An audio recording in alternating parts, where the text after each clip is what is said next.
5,000 ರೂಪಾಯಿಗೆ ಟ್ಯಾಬು, 5,000 ರೂಪಾಯಿಗೆ ಟಿವಿ ಪ್ರತಿಯೊಂದು ಕ್ಲಾಸ್ ರೂಮ್ ಒಳಗೂ ಇರ್ತದ್ರಿ. ಪ್ರತಿಯೊಂದು ಕ್ಲಾಸ್ ರೂಮ್ ಒಳಗೂ ಯಾವ ಸ್ಕೂಲ್ ಒಳಗೂ ಸುದ್ದಾನು ಇಂಥ ಸಿಸ್ಟಮ್ ಇರಂಗಿಲ್ಲ. ಇತ್ತಂತಂದ್ರ ನಿಮ್ ಕಡೆ ಲಕ್ಷಗಟ್ಲೆ ರೊಕ್ಕ ಜಗ್ಗುದ್ ಬಿಡಂಗಿಲ್ಲ. ಇದು ಲಕ್ಷದೋಗಿ ಇಟ್ಕೊಡ್ರಿ.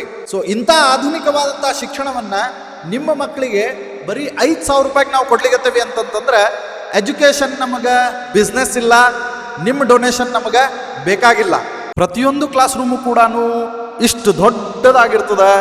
ಇಲ್ಲೇ ನಿಮ್ಮ ಮಕ್ಕಳನ್ನ ನಾವು ಕುರಿ ತುಂಬ್ದಂಗೆ ತುಂಬೋದಿಲ್ಲ. ಒಂದು ಕ್ಲಾಸಿಗೆ 25ರಿಂದ 30 ಜನ ಮಾತ್ರ ಇರ್ತಾರೆ.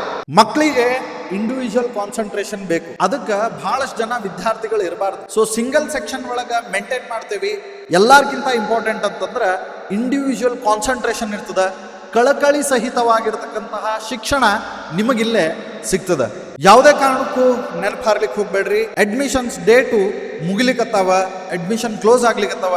ಈ ಅವಕಾಶ ಮಿಸ್ ಮಾಡ್ಕೋಬೇಡ್ರಿ. ನಾಳೆ ನಿಮ್ಮ ಮಕ್ಕಳು ದಡ್ಡ ಆದ್ಮೇಲೆ ಇಲ್ರಿ 10th ಕುಡಿಸ್ಲಿಕ್ಕೆ ಆಗುದಿಲ್ಲ ಅಂತ ಕಳಿಸುವಂತಹ ಶಾಲೆ ನಮ್ಮದಲ್ಲ. ಕಡೆವರೆಗೂ ಕೂಡ ನಿಮ್ಮ ಮಕ್ಕಳ ಜವಾಬ್ದಾರಿಯನ್ನ ನಾವು ತಗೋತೇವೆ.